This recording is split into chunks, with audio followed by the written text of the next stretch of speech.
Okay, so this is an explanation video for question 3 of week 2 assignment, where you can download this file. So if you open the file, it looks like this. I would assume question 1 and 2 were pretty straightforward because they're pretty much exactly the same as what we covered in class. So although question number 3 is slightly more advanced, so that's what I'm going to explain. So this is called Scissor Truss, I think. As you can see, the bottom part is slightly lifted up and you have this additional vertical member. So in the answer file where you can download, you would see this solution. So I will kind of go step by step how to solve these. All right, so let me copy this down.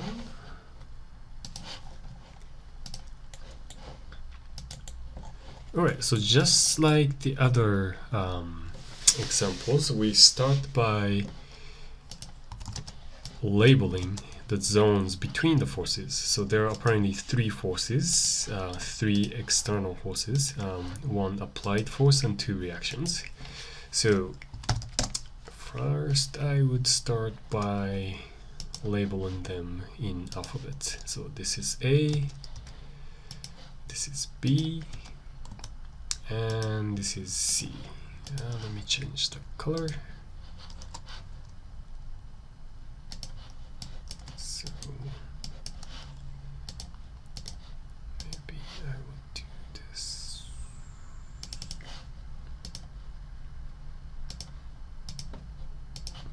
All right, so hold on.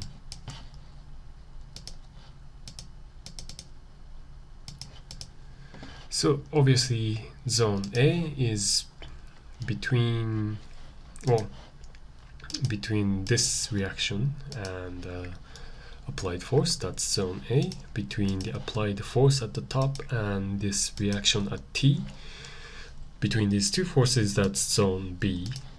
And between 2 reactions, we're gonna label this as zone C. Now we're going to the inside of the trusses, and so you see these two zones that's bounded by the truss members. So we would simply name them number 1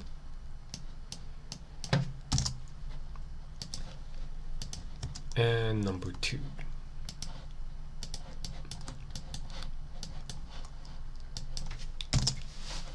Alright, so now we have all of the zones labeled, so that's good. Now, we're gonna start by looking at all of the applied force and reactions. So first, if we look at that applied 5,000 pound force, I will copy it to the side and start the force diagram. Maybe I should divide the screen.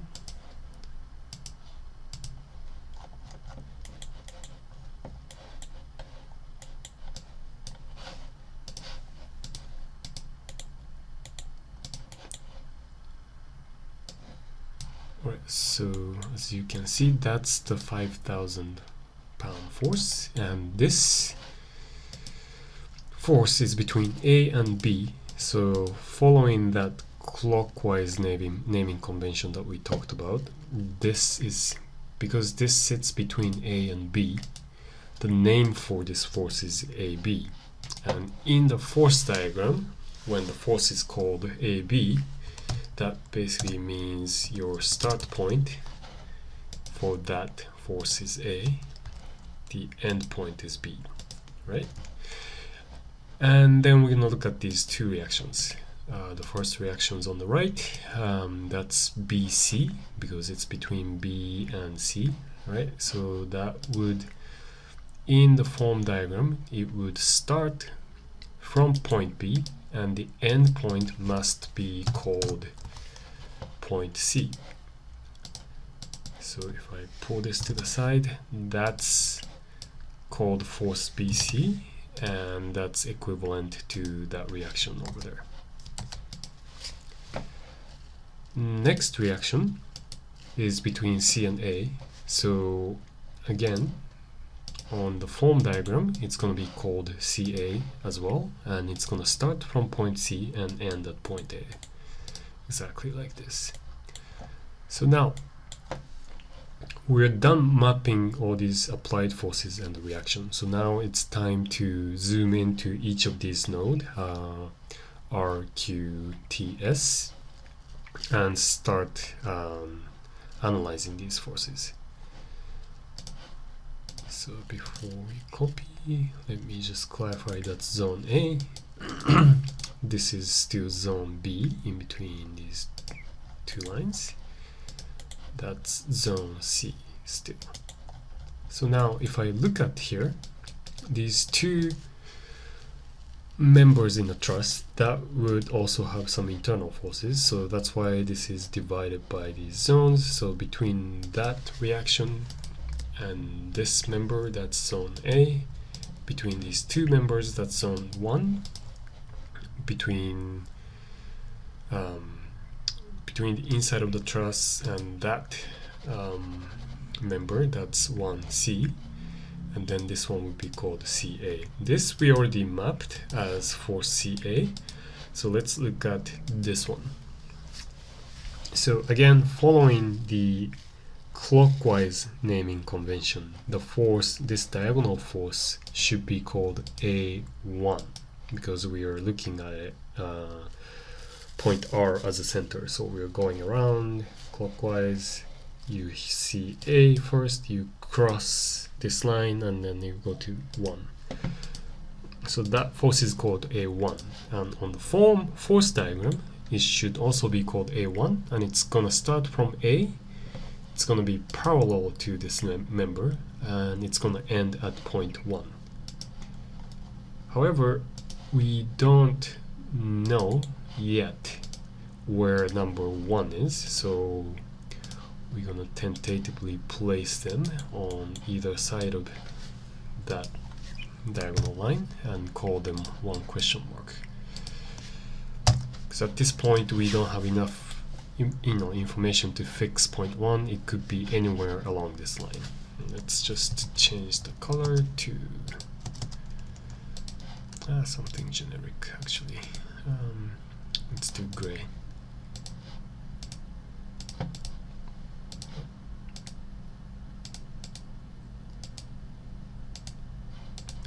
Okay, so we're done for now mapping the force with this direction. So now we're going to look at this force, which is between 1 and C, so it must be called 1C. So on the force diagram, it must start with point 1 and it must be parallel to this diagonal line. However, we don't know where point 1 lies on the force diagram yet, so we could kind of argue it could be anywhere that intersects this line. The good news is, because it's called 1C, on the force diagram it's going to start from point 1 and ends at point C, so we can actually anchor this line because we know the end point. So that's where it's going to end, and the start point would be point 1, which we don't know yet where it is, but now we do know because we could guess from the previous line that point 1 must be on this line, and now we also know it must be on this line as well. So the only choice for us is the intersection of these two lines, which is right there, right? So I'm gonna delete all of these question marks, and I'm going to locate point 1 on the force diagram.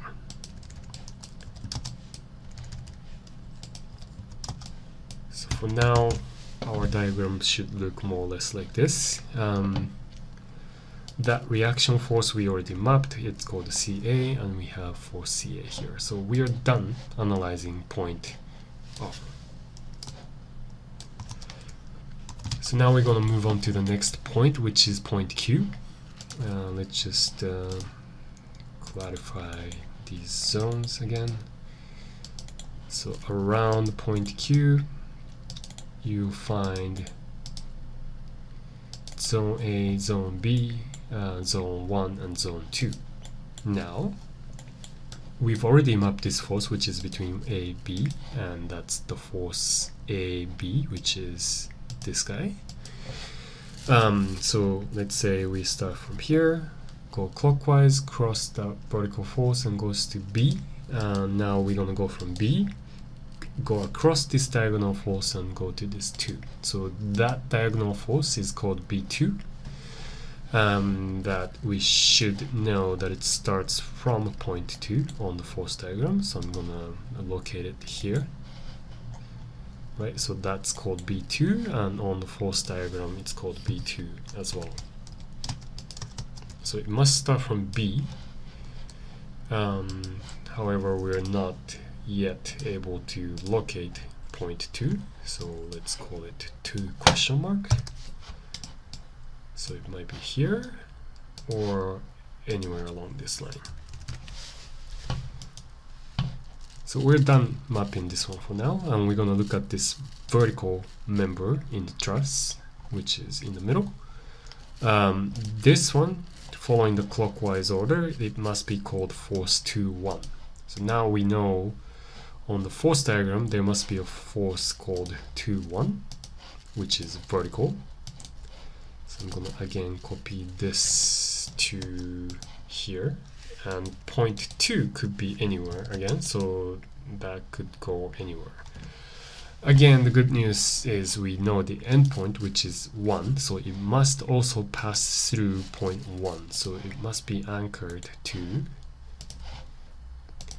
point 1. And let me just scale it bigger. So now we could also conclude from these 2 lines, point 2 is on this line somewhere, and we also know that point 2 is this line, on this line somewhere. So logical conclusion is that the point 2 is at the intersection. Let's clean this. So then the force in B, so basically force B2 is an arrow going from B to point 2, right? And then the force 2-1, it starts from point 1, ends at point 1. It starts from point 2 and ends at point 1. So it must look like that. I guess we didn't map these forces, so let's just make sure that we do that. So we have AB, B2, 2-1, and 1A. So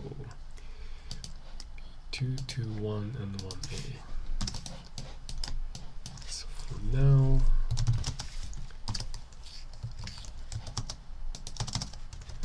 okay, so force B2, it starts from point B, ends at point 2, therefore the arrowhead or the end point is at point 2. So that's the force that's pushing towards point Q along this line. Force 2-1, it starts from point 2, ends at point A, ends at point 1. So the end point is at point 1, and that's the force basically pulling the point Q downward, like this. And that diagonal one, which is 1A, it starts from point 1, ends at point A, so the arrowhead slash endpoint is at point A. If you copy that to there, we know that it's a force that it's pushing point Q. So we kind of already know that this top diagonal cores are compression, and this middle vertical one must be in tension because it's pulling away from point Q. So now we are done analyzing point Q. So let's go to point T.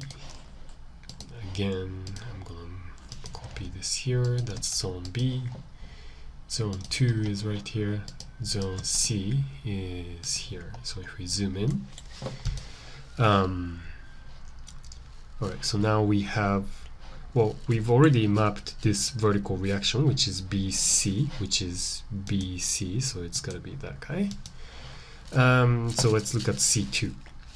So C2 must be a force that's parallel to this, and it starts from point C and ends at point 2. So we do actually already have point C and point 2 mapped on the force diagram, so we must then be able to determine that the force C2 is this, right? So it starts from point C and ends at point 2.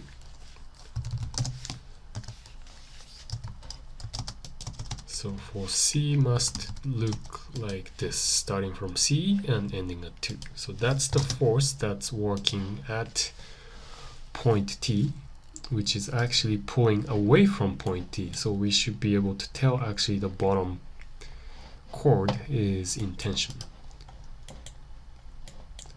Let's keep going. So which next one that we're going to look at is this diagonal member, which is following the clockwise again. It should be called 2B.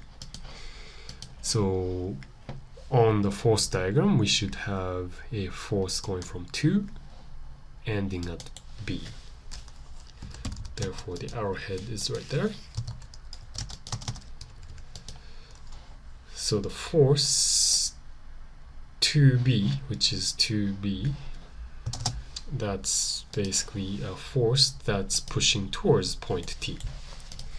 So just by looking at the previous analysis on the point Q and the current analysis at point T, we can now determine that the member QT, which is this diagonal member, is a compression member because it's pushing at these two endpoints. We can determine the magnitude by getting the lengths. So we were representing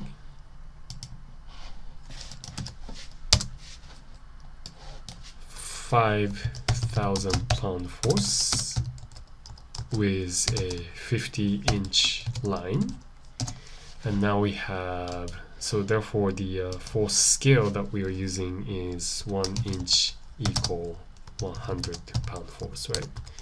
That's the force scale we are using. Therefore this line, which is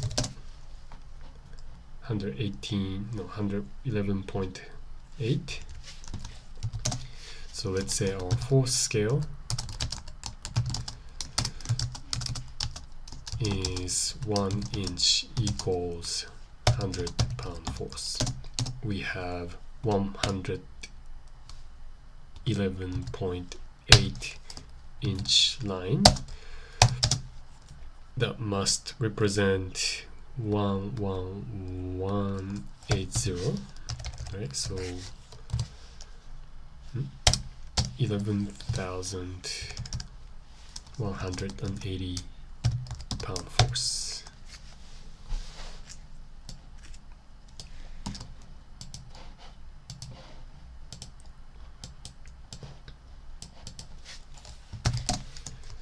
So that must be the magnitude of this force. So therefore we know this member is in compression by that much force, right?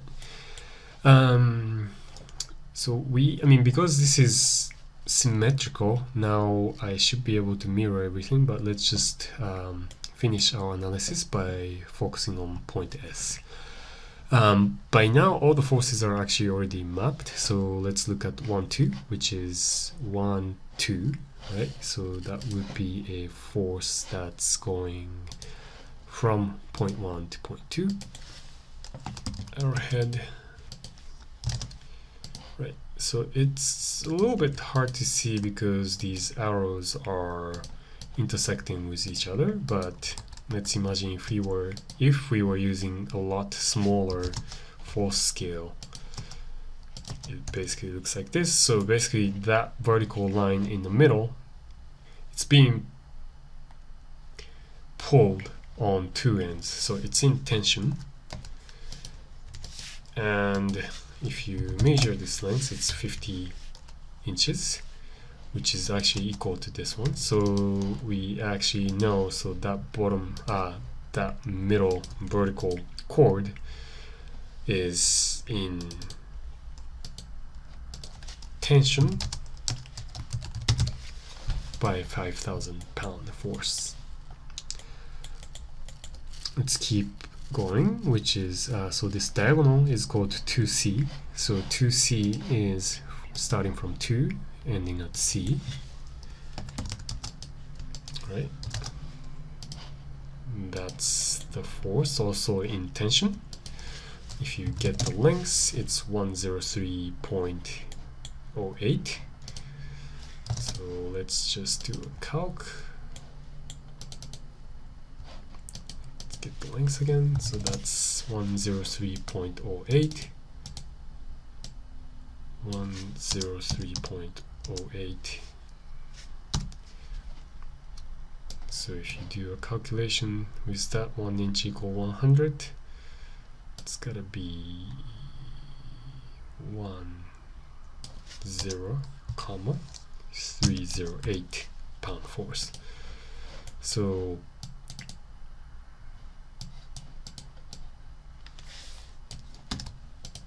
and because it's being pulled, that's gotta be in tension, right? So that member is in tension by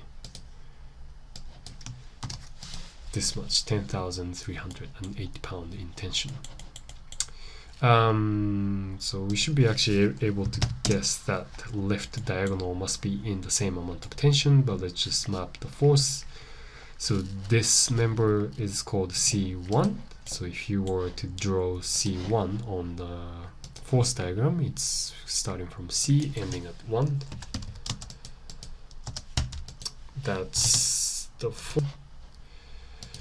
And I guess we didn't look at that one, but it's actually easy to guess that you can mirror everything because everything is symmetrical. So the whole thing should look like this, and there's a cleaner diagram that I drew before on here. So let's just look at the result. So like we said, it's the top two diagonals are in compression, 11,800. Bottom two are in tension by that much. The middle chord is in tension as well, 5,000. So that's the end of question 3.